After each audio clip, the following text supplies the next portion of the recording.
Hi, Sharon. Hi, Bob. How you doing? I'm doing great. How are you? I'm very good. Let me introduce us. I am Robert Wright of Blogging Heads TV. You are Sharon Salzberg, the pretty famous meditation teacher, I would say, and a co-founder of Insight Meditation Society in Barre, Massachusetts, which is a very important institution in the history of kind of American Buddhism, I would say. And you are with us largely because you've got this book that you've co-authored with Robert Thurman, very well-known scholar of Buddhism at Columbia. And it's called Love Your Enemies. How to break the anger habit and be a whole lot happier. And Sharon, I gotta say, if there's any injunction that qualifies for the term easier said than done, it's love your enemies. It's a great concept. I totally embrace the concept, okay? But I don't think I've ever succeeded in doing it. It's not easy. No, it's not. And it helps your credibility that you're acknowledging that up front. But you do have some tips, I guess, some guidance on this subject, right? Well, I think for me, what was really important was almost like an investigation of like, where's strength really found? Where's happiness really found? You know, maybe we're taught and we believe that if we have endless thoughts of revenge, that we're going to be strong and vulnerable and happy. But when we really look, it's like, whoa, there's a lot going on there. And I'm so frightened and so obsessed with someone else's actions and things like that. So the possibility of kind of redoing our understanding is actually what inspires me about the topic. Mm-hmm. Yeah,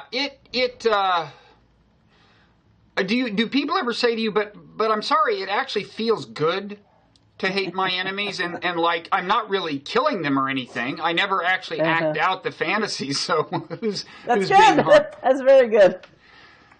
Yeah, of course, people do say that quite a lot, and you know, I think actually not acting out the fantasies is a good step. You know, it's a very good step because we may not come that far, but we. You know, we could be, not me too, you know, I've been there where I'm just like so caught up, I'm so consumed by someone else's faults and disagreeableness and what they've done, and I can't let go of it. And so it's taking over so much of my own life energy, and I may not, you know, harm them physically, but I maybe talk about them or try to get other people to turn against them, or you know, there's so many things that are just taking away from my own sense of integrity and dignity in the end. And we don't need to go there. It's not that we have to give in. That's the big confusion. It's like, oh, that means giving in and being a doormat and letting them act that way again, or saying it didn't matter. It does matter what people do, all of us, and actions are consequential, but we don't have to be so lost in that kind of fixation. Mm-hmm. Now, I know you teach meditation retreats, and one approach to this whole challenge can be pursued on a meditation retreat. In fact, there's a special type of meditation that we can talk about that's particularly focused on this, called Metta meditation. But and I want to talk about the meditative practice in general. But for people who don't meditate, are there things, you know, tips you can give them as a way to just start addressing the problem, or do you think ultimately some sort of contemplative practice is just really integral to solving this problem? I think some sort of introspection is probably integral to solving the problem, because else we don't want to. Mm-hmm. You know, we have that feeling. That's why it's a habit, right? There's a rush. And we feel strong. In Tibetan Buddhist teaching, they say that anger is what we pick up when we feel weak, because we think it's going to make us strong. Mm-hmm. So if we actually look at the nature of anger, then we see within it this kind of helplessness, which we find unbearable. And we would rather do anything than just acknowledge, I feel this. But if we can bring ourselves to actually sit with it and acknowledge it, recognize it, then it's almost like the world opens up and we realize I might have options. Mm-hmm. Other than, you know, writing that email, you know, sending it to everyone in the world, or whatever it might be. And, you know, when we're lost in anger, and I'm not talking about feeling anger, but when we're really lost in it, then we have very few options because the world just collapses around our pain. Yeah. Your point about weakness, I got to say, kind of makes sense. Because when you think about it, I mean, if there's somebody who just doesn't threaten you at all, right? There's nothing they can do to you. They are not in a position to hurt you. You don't. They're not especially highly thought of. They don't have a lot of stature, whatever. They don't have power. And if they hate you, you don't spend a lot of time worrying about that, right? Because you don't feel weak relative to them. That's right. It's when someone actually seems, at least, to pose a threat that you're more inclined to dwell on your hatred of them. But I guess you might say that the key thing there is seems to pose a threat, right? Well, I mean, some people seek our harm. I think that's very true. It's not just in our minds, but we can also look at causes and conditions. Like, are there ways I can protect myself? Are there ways that I can protect somebody else? Are there ways I can try to change a system that's oppressive and harmful? But if I'm doing it from the space of anger and hatred, how effective is that really? Like in the Buddhist psychology, anger is likened to a forest fire which burns up its own support, which means it can devastate us. So I'm not talking about just giving in and succumbing to somebody's actions, but we have to look at the cost of being lost in so much anger and outrage. And many activists tell me, for example, that they, I think rightfully, feel outrage at some tremendous injustice, but they don't know how to turn it off. And so then the organization itself, which is seeking change, people are turning on one another, and there's backbiting, and there's maliciousness. And, we need to be able to step back from that as well, not in the sense of resignation or apathy, but not to be in just that kind of heightened state all of the time. Okay. Let me, by the way, interject that in the book you take pains to say early on that you're using the term enemies broadly. You are talking about overcoming your hatred of your enemies, your literal enemies, but there are also some things you call enemies metaphorically, most of which are actually kind of related to, in a way, to the challenge of not hating your enemies. But so you're talking, your inner enemies, anger, hatred, and fear.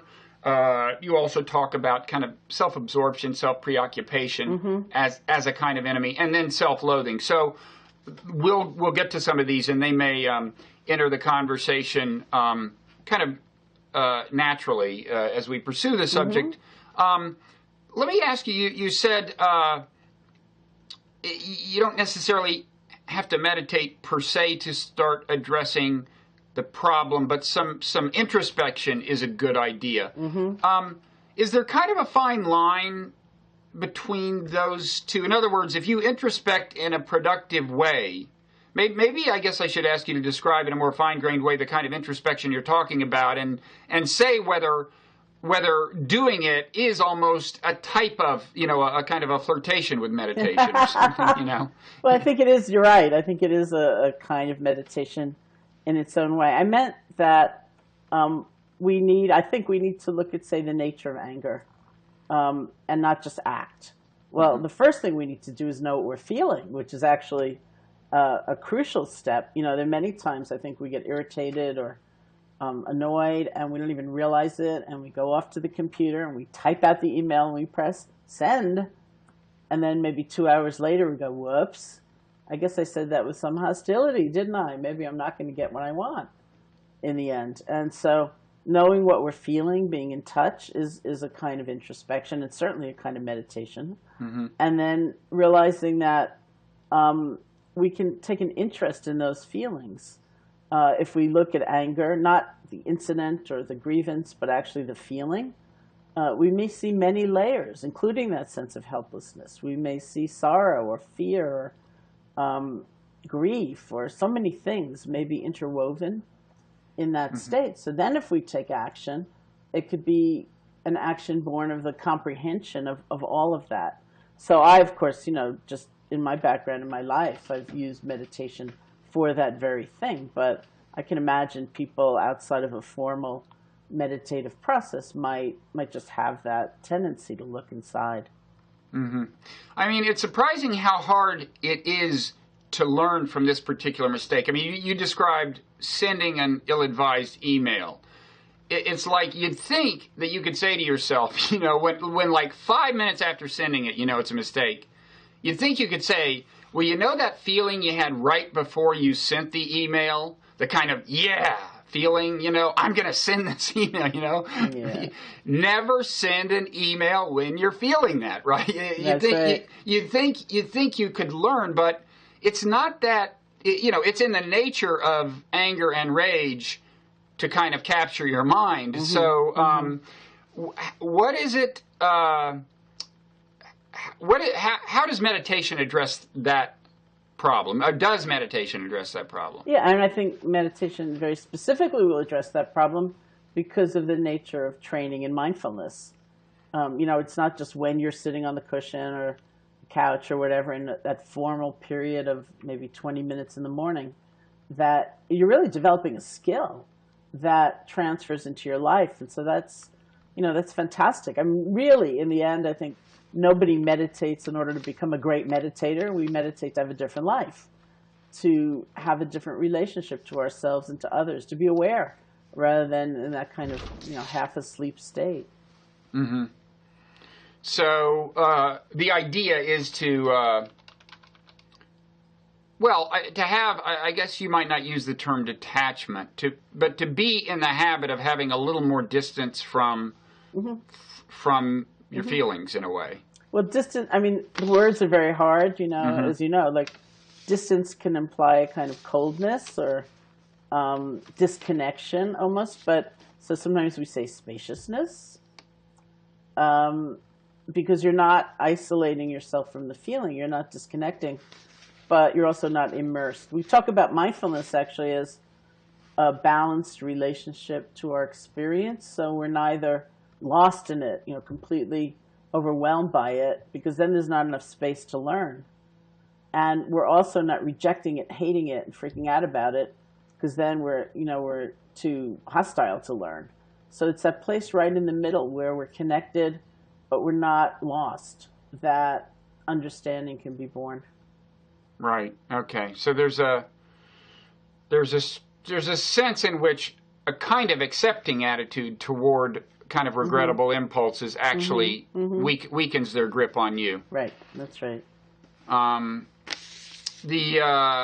So let's move on to some of the metaphorical enemies. I mean, some of them we've talked about already with you know, anger naturally arises when you talk about, and hatred naturally arises when you talk about enemies, and fear we kind of touched on. I mean, is your premise that fear is always at some level involved when you actually hate someone? I do think so, actually. In the Buddhist psychology, anger and fear are actually the same mind state. They're just two different forms. Anger being the energized, outflowing, expressive form, and fear being the held-in, frozen, and imploding form. But they're the same thing of wanting to strike out against what's happening, declare it to be untrue, to separate from it. And so that they play off each other. Okay. And with all of these feelings, you know, we mentioned metta meditation. And that's, it's, I guess, is it M-E-T-T-A, right? That's right. It's a Pali word meaning loving kindness that shows up in early Buddhist scriptures and adorns the entrance of the Insight Meditation Society very prominently, the word. So that's a specific type of meditation. And I have to confess, you know, I mean, as you know, I've been to some meditation retreats at IMS, and metta meditation I've always had trouble with. Maybe you should describe what, you know, how it works. Well, first of all, you're not alone. A lot of people have trouble both with the word and with the idea of the technique. I think it's a very delicate technique. It takes some time if one is wanting to do it. You know, but of course that's that's optional. I have a friend who, my first book was called Loving Kindness, and I have a friend who's, I think in his 40s, and he told me he was reading it on the New York City subway, and he was so embarrassed to be seen reading a book called Loving Kindness that he was like cleverly placing his finger over the title. And I thought, my God, it's like pornography or something. And we can have lots of feelings about the concept and the idea. The reality of it is that it's a technique that's based on training our attention. It's not, as many people fear, kind of trying to have a phony feeling or pretend you're feeling something you're not, or being overly sentimental or something like that. The belief is that loving kindness and compassion follow attention. So, for example, think about the many beings we may look right through. You know, we overlook, we ignore. Checkout person in the supermarket, bank teller, dry cleaner, somebody like that, who we don't have that kind of sense that this is a human being who wants to be happy just as I do. They're an object in that moment. And so we create an other, not even through prejudice or antipathy, but just indifference. Mm-hmm. And so training ourselves to look at them, to listen rather than overlook them, mm-hmm. is what elicits the sense of connection. So ultimately, loving kindness isn't a feeling like I love everybody and it's all wonderful, but it's a deep knowing of how connected we all are. Mm-hmm. It is kind of an interesting exercise in everyday life to try to make a point of looking at people you normally would not even notice, you know? Because, mm-hmm. Depending on where you are in your life, there's certain kinds of people like you're looking at, okay? So like if like when I was a young male, I suppose I would be on the one hand looking at young women. Mm-hmm. I would also look at young men often because they might, to see if they're like in some sense threatening. You know what? I don't mean physically threatening, but like are they the competition? Right. And you're not looking at older people. And mm-hmm. you're not, so anyway, but all of us have these categories of people we pay attention to, and in these categories we're just not. It's like my older brother said when he was maybe actually a little younger than I am now, sadly, but he was talking about getting to the point where women no longer look at you, and he said, when you're walking down the street, and he said, it's not that they think you're bad looking, they just don't realize you exist. And that's, for all of us, there's a lot of people in that category. That's right. And I've found it's not hard to like them. I mean, precisely because you're not looking at, precisely because they're not in the category of automatic monitoring, they're not especially threatening people. Mm-hmm, mm-hmm. So I guess they're kind of a middle ground between the people, you easily love, your offspring and so on, and then your enemies at the other extreme. And mm-hmm. and in meditation, in metta meditation, as I recall, what you have, the teacher kind of guides you through the whole spectrum, right? You start, you start with yourself, or you start with a family member. You start with yourself. And this is a question. Actually, you self-loathing is one of the enemies you describe in your book, so we might as well talk about this a little. But I always had trouble. Maybe that's where I got off the boat with metta meditation. Is they're trying to get you to have all these warm feelings toward yourself at the beginning, and then you're going to move out from there and eventually get to your enemies and imagine an enemy and have warm feelings toward them. I always had trouble with the very beginning, the first step. Well, I mean, also, at least when I teach it, I don't really focus on the idea of warm feelings, okay. but more an inclusivity of attention. It's almost like a more truthful attention, like starting with oneself. Let's say you're in the habit at the end of the day of evaluating yourself, kind of like, how did I do today? And mm-hmm. let's say you're in the habit of pretty well only thinking about the mistakes you made and the thing you said unskillfully and the really stupid thing you said at lunch, at the meeting. This is my life. You just described my life. So much so that your whole sense of who you are and all that you will ever be collapses around that stupid thing you said at the meeting. So the invitation of loving kindness is almost like asking yourself, anything else happened today? Like any good within me? It's not saying, wasn't that a brilliant, witty thing I said at lunch? Mm-hmm. Maybe it was really stupid. And there are consequences to that. But that's not all that we are ever. So it's that kind of fixation, the limitation only looking pretty well, only looking at what's negative. We just want to stretch. We want to include something bigger and also more true than that, because we're not just that comment. So and you would so, so you would say actually think about the day and think about some things you did that were, like I didn't run over anybody when I drove home, Maybe something even more positive than that. But yes. okay. I mean, psychologists I hear say these days that a lot of research has been done saying one of the most healing things any of us can do at the end of the day is keep a gratitude journal. Like write down 3 things we're grateful for at the end of the day. And it's kind of similar, and I always say if you're going to do that, one of them can be that you're breathing. It doesn't have to be really grandiose, but I would say my personal conditioning and my cultural conditioning is such that I'm much more likely to come to the end of the day and think about everything that went wrong. And what can I complain about? And who was late? And what about the airline? And then there's, this and that and that. Right. So it's a stretch. That's what I mean by intentionality.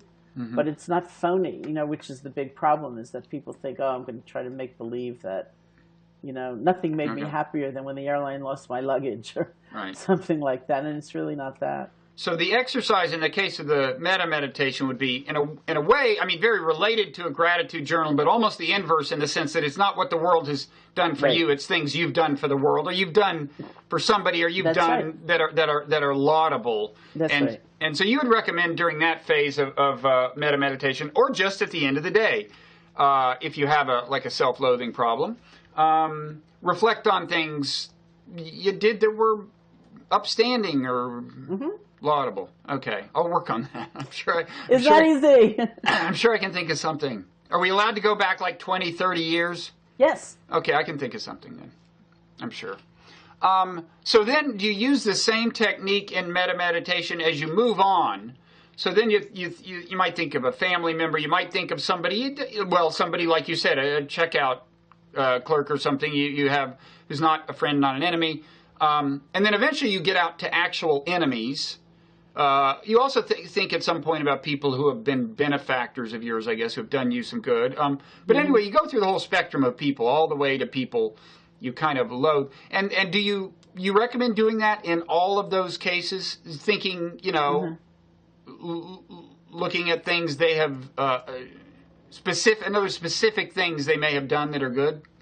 Well, with the checkout person in the supermarket, they may not be that. So, or in a bad day, they may not be that even for yourself. But it's the recognition that everybody wants to be happy, that we actually all want a sense of belonging in this life. We want to feel like we're part of something greater than our limited sense of self. But we're so lost. We're so confused. We get so many messages about where happiness is to be found, even in the matter of anger. Are we really happier with these endless scenarios of revenge playing out?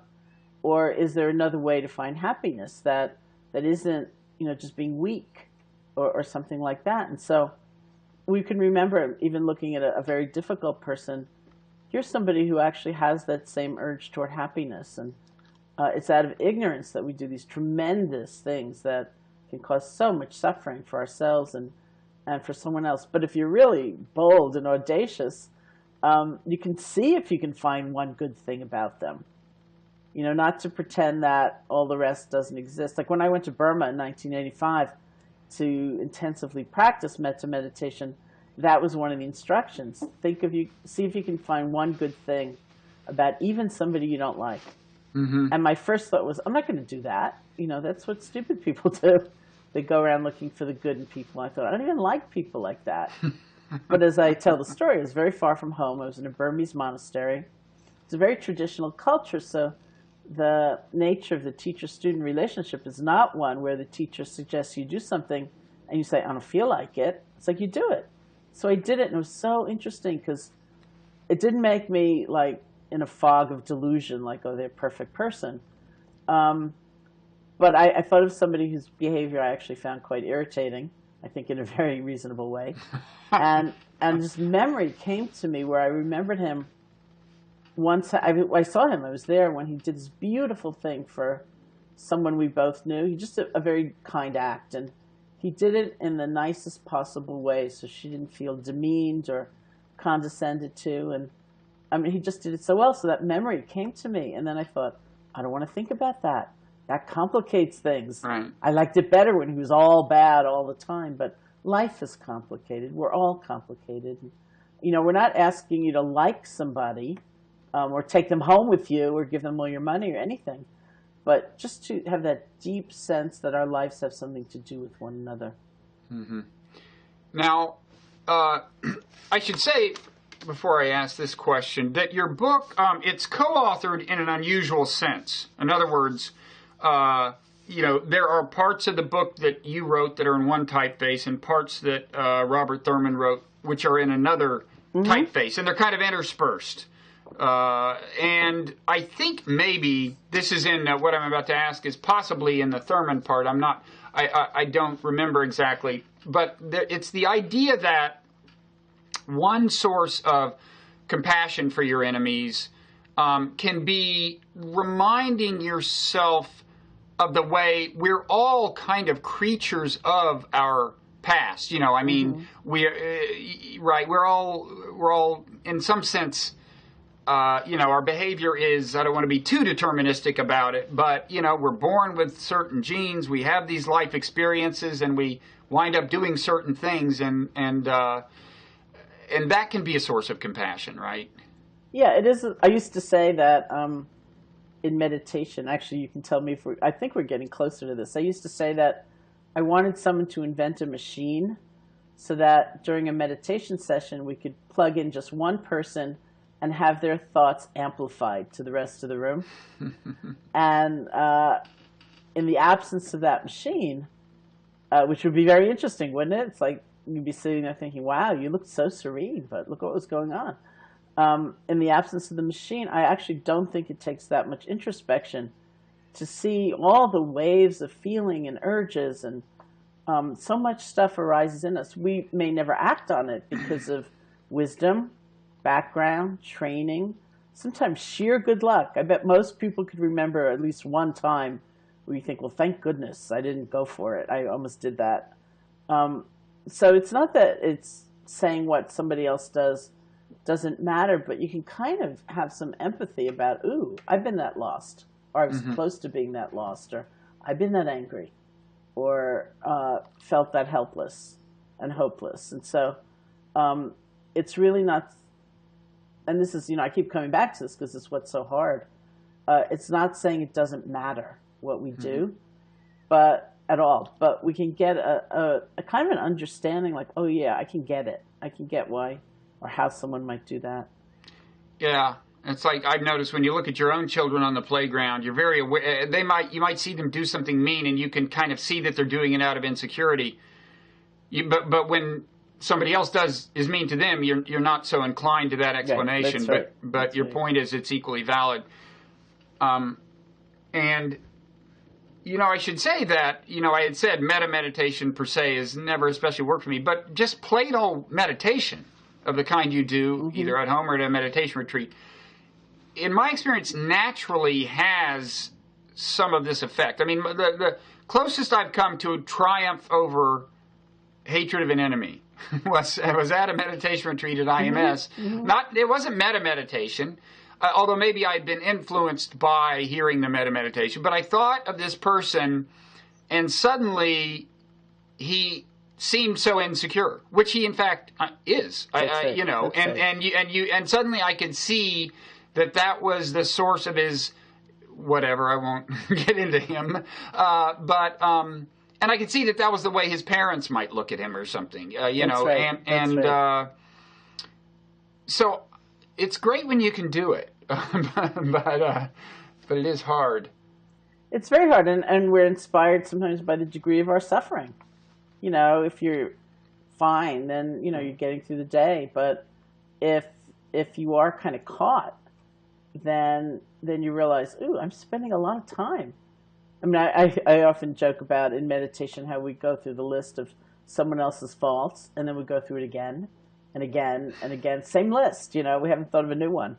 Yeah. But it's like so much of our time, so much of our life energy is given over to this other person. We can't do anything about their faults anyway, you know, so it's just like, it's like being caught, and it causes tremendous pain. And we also feel very lonely in the end because if we don't have the habit of gratitude, if we don't have the habit of feeling happiness for others, then more and more it seems like it's us against the world or me against the world, and it's a very lonely place. Mm-hmm. Now there's a kind of another sense in which meditation can enter this challenge of kind of compassion for your enemies, and this is, I would say, at the deep end of meditation, a part of it that I don't think I've come very close to, except maybe very fleetingly, and it has to do with the Buddhist conception of the self, and an idea that when put in kind of extreme form, asserts that the self almost does not exist, mm-hmm. and that this is an insight you can have with enough meditation that you can start to feel that way, that you can mm-hmm. start to feel that yourself was an illusion. What can you say about the connection between mm-hmm. that and this mm-hmm. issue of enemies? Well, this also, of course, is extremely subtle.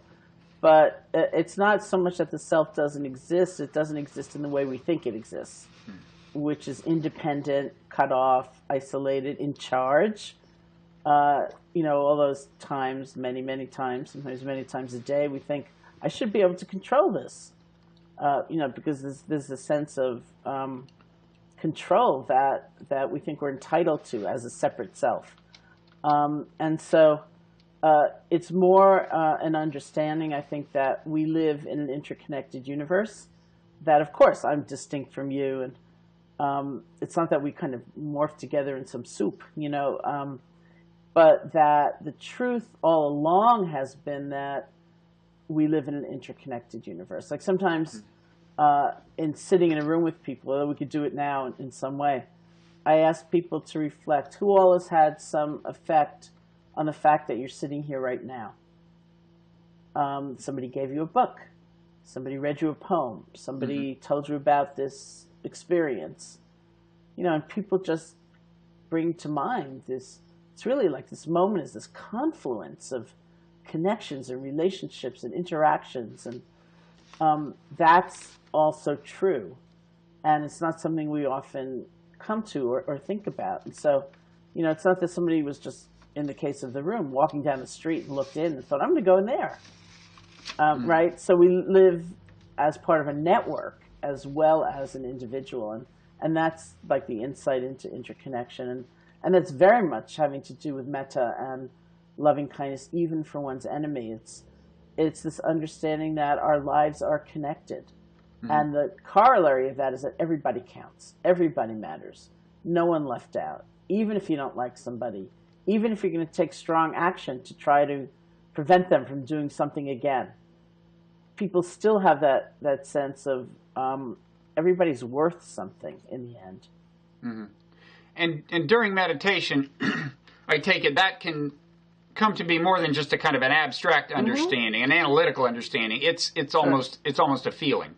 Yeah, it is. It's like a visceral sense of maybe we look back at our past and we just have a sense of this leading to that, to that, to that, to that, to that. And, when I do that particular reflection, for example, about who all is involved in my being here in this room right now, sometimes I think of the Board of Regents of the state of New York, which gave me a scholarship, which is how I was able to go to college. And it was when I was in college that I entered this independent study program, and that's how I got to India. So, it's just like realizing that it's not like poof. I'm here mm-hmm. because of causes and conditions and all of that. And we feel it, we sense it very strongly. Mm-hmm. Yeah, your whole India thing is pretty fascinating to me. so I mean, you were this was, I don't know when, in the 70s or something. You ventured off in search of, I guess, spiritual guidance or something, and you came back as a result of that and founded the Insight Meditation Society. So, I mean, in that sense, when I'm at a retreat at IMS, I should also thank the Board of Regents. That's right, you should, see? See how connected we are? It's very connected. Yeah. That must have been a fascinating time, kind of total immersion in a kind of that kind of spiritual milieu in India. It was a fabulous time. Like, I was 18 when I went. I was a junior in college, and it was this wave of people that were there. I met, actually, it was Dan Goleman who brought me to my first meditation retreat. Who's now known for having written, among other things, Emotional Intelligence. That's right. And he was, I'd wandered around India for a few months looking for something very precise, because I wasn't interested in philosophy. I wasn't interested in becoming a Buddhist. I wanted to know if there were some very practical, pragmatic tools I might use in learning meditation that would actually make me be happier. And I couldn't quite find it. And I heard Dan give a talk at this international yoga conference after I'd been there for a couple of months. And he mentioned he was on his way to this town, Bodh Gaya, which is the town that's grown up around the tree they say the Buddha was sitting under when he became enlightened. And he was going to attend the 10-day meditation retreat, which sounded just like what I was looking for. So I went. And it was just what I was looking for. It was fabulous. And it was there that I met Joseph Goldstein, and Ramdas was there, and so many people who are still my close friends. And you and Joseph became two of the three co-founders of the Insight Meditation Society. That's right. Mm-hmm. Wow. Let me ask you one more question about this self-loathing business. First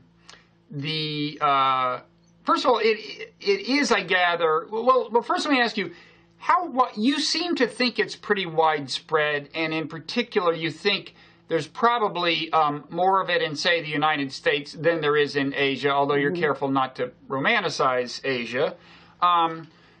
Is that really the case? I mean, I'm curious because I have a certain amount of it myself sometimes, but my friends, so far as I can tell, they kind of don't.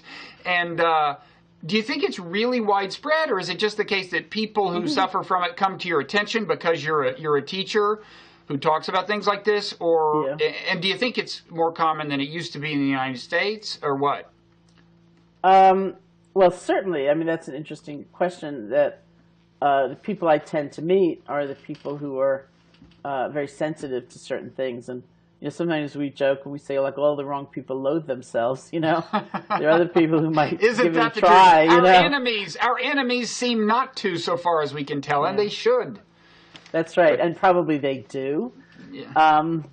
But it's masked, of course, by this overbearing attitude sometimes. But of course, I had a pretty famous encounter with the Dalai Lama some years ago. It was like 89 or 90, when I was at a very small conference with him in Dharamsala, where he lives in India.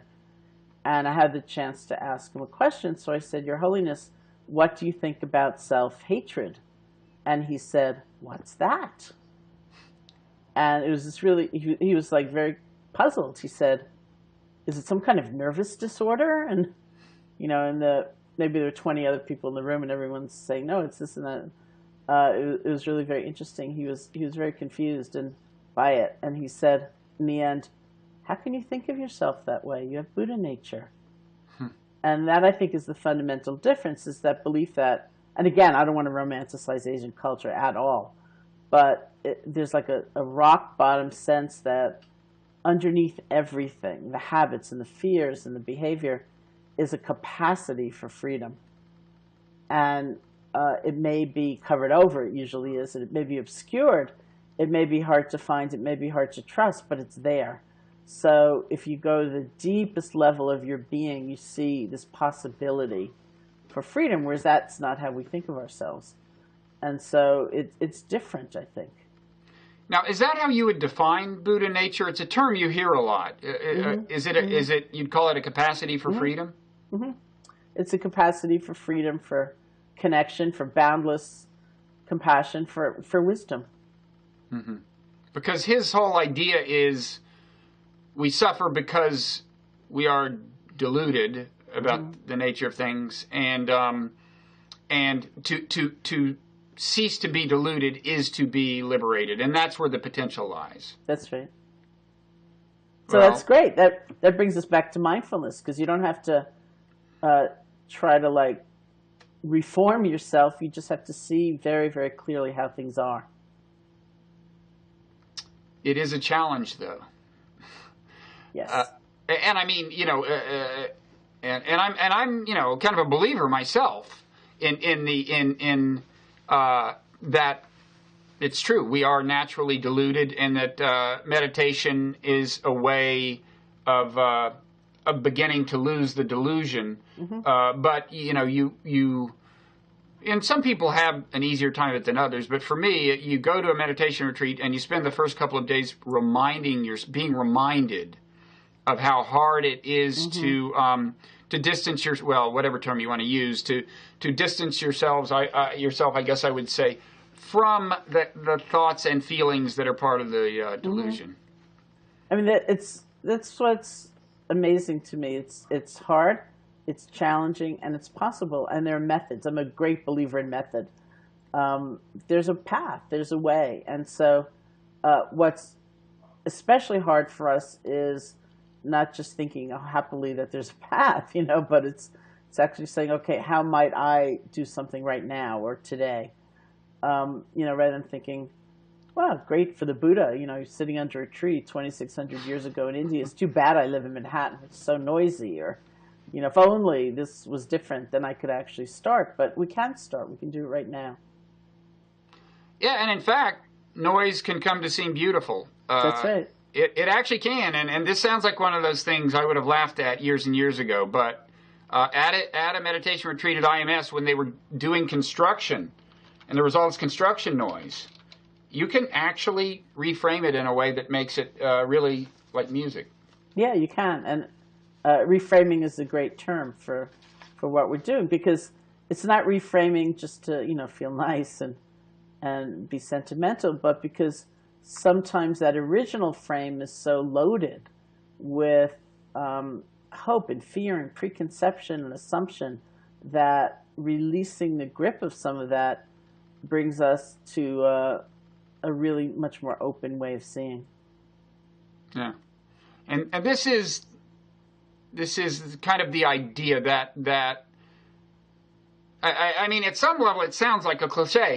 It's all a question of how you look at it, and how you think of things and how you frame them. It's the kind of thing that maybe you heard as a kid from your parents or something. But the actual doing of it in a really extensive way is, first of all, challenging, takes work. But secondly, it's amazing how dramatically true it can turn out to be. That you can really, not that I managed to do it on an ongoing basis, but one great thing about about a retreat is you get a sense for the potential, for how far you could go in principle. But enough about me. Anything else you want to say about your book, Love Your Enemies? It is written, as you say, in an unusual way. I never had a co-author before, so that was an adventure. And Bob, is a great scholar, as you said, and so it was a wonderful platform for me to play off of. And part of the reason it ended up the way it did was because we wrote separately, and as I pondered enemy and the concept of enemy, it really was so much more than a person and their actions. The way we can make death into an enemy, certainly in this culture, or suffering into an enemy. It's wrong. I shouldn't feel that. I should be chipper all the time, and everything should be perfect. And time can seem like an enemy, and change, and so many things. And so I just wrote as I want to do, rather than stay within an outline. And so in the end, the publisher had the not enviable task of trying to put the two halves together. And they came up with, I think, a pretty good way. It is a good idea. There's a nice rhythm between the two voices. Thank you. And he's focused on a different tradition, more Tibetan, but still at a deep level, the teachings are pretty much the same. Well, thank you, Sharon, so much for taking the time from your new apartment. Yes, thank you. in New York, And here again is the book, Love Your Enemies, not just the obvious kind, but some metaphorical kinds, including self-loathing, self-absorption, so on. So good luck with it, Sharon. I hope you'll come back and talk to us when you write the next book, if not sooner. Oh, the next book's coming out January 1st. So if you invite me, I'll come. I hope to still be here. Yes. Thank All you. right. Okay. Take care. Bye-bye.